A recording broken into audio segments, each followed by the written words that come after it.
In 2001, director Richard Kelly wrote and directed a movie called Donnie Darko, which became very, very popular and became what is called a cult classic and has a very, very large following. I like that movie too, although it took me a couple of watchings to really grip and understand what it was about. And for those that don't know, Donnie Darko follows the character Donnie Darko, who's played by Jake Gyllenhaal, who has these really weird dreams about this guy in a bunny costume who's telling him that the world is about to end. And if you're here, you've probably already seen the movie and know how great it is and how good of a story it was. So fast forward 8 years later, somebody decided that it would be good to do what everybody was calling a continuation, and they would call that S. Darko.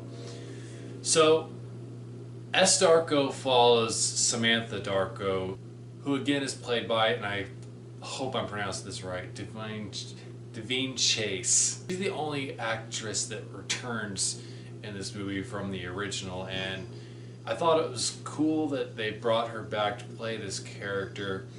And basically she's on a road trip with her best friend, and they're kind of running away from home, and they have to stop in this town when their car starts breaking down, and we find out there's this guy named Iraq Joe or Iraq Jack, something like that, and he is having some visions of the end of the world, and he's seeing a manipulated dead version of Samantha, who's telling him these things. And then we have our plot where something crashes into the earth and there's this tangent universe that's created, and yeah, that's the best way to describe it without giving too much away.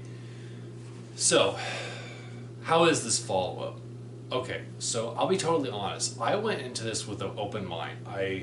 That served me really well when I watched 2010, the follow-up to 2001, because like 2001, Donnie Darko is so special, and it's hard to recapture the magic that movie had, and a lot of people were pissed that they were making a continuation or a sequel and felt like it was more of a cash grab.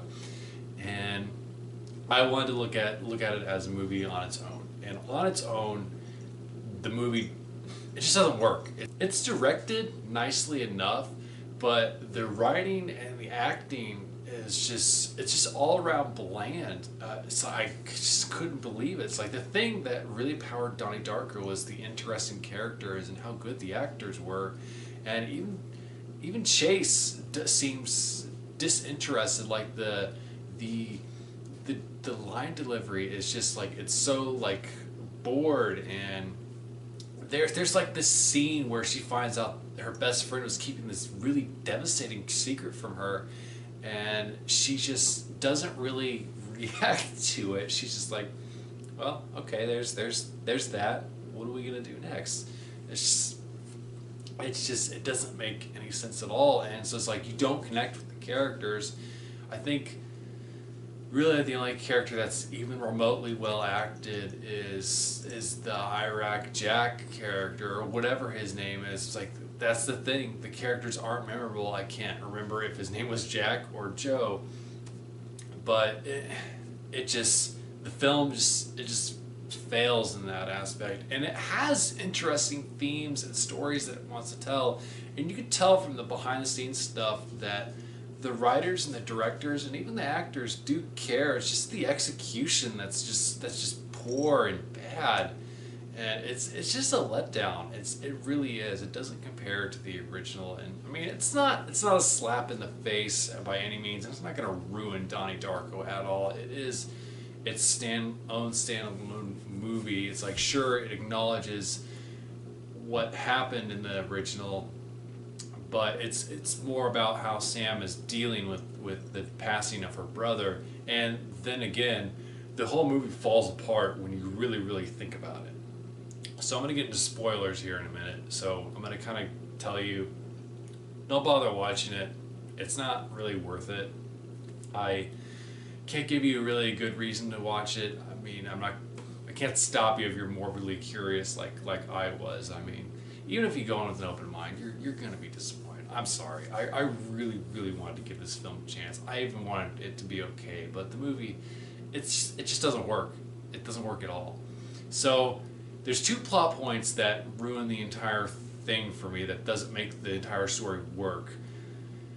So Sam has pictures of Donnie's rabbit, the Frank the rabbit, and her manipulated dead self gives these pictures to Iraq Joe, and Iraq Joe builds a similar suit. And I'm like, how does she have those pictures? I don't. From my memory, Donnie didn't really draw those until didn't draw those until after he saw Frank the Bunny. This was in that tangent universe. So when he fixed the timeline by sacrificing himself, to my memory, he did not have those pictures. And I guess unless he was dreaming about the bunny already, or I guess you could make the argument, since she's the manipulated dead.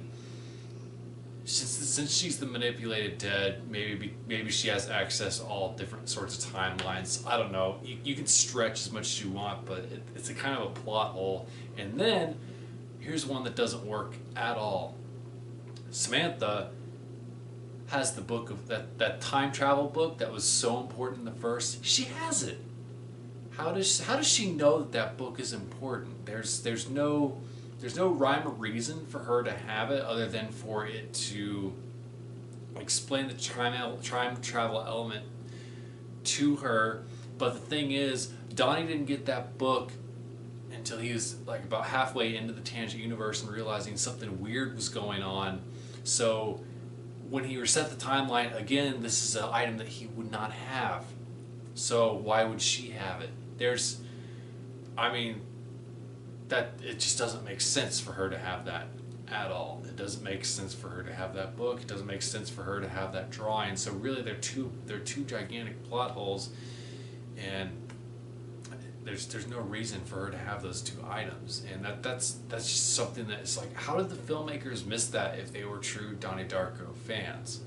So it's like I'm wondering if they just if it's just something that slipped their mind, or if they're just like, well, maybe people won't notice. Like, I noticed, and I've only watched the movie once.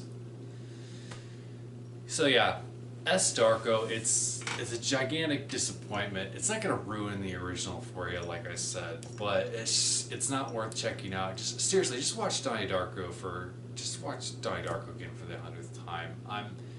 It's going to be hard for me to want to watch Darko again, but I probably will watch it just to get the director commentary, because I'm curious about the filmmaking process, even when the movie is terrible, because I like to see, it's like a train crash.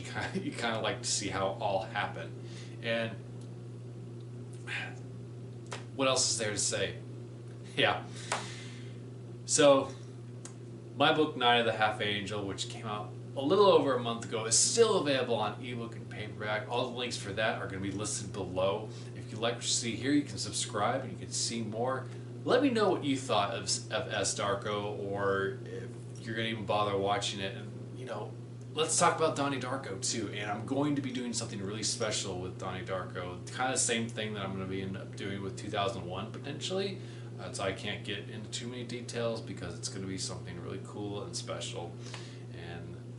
Thanks as always for watching. Bye.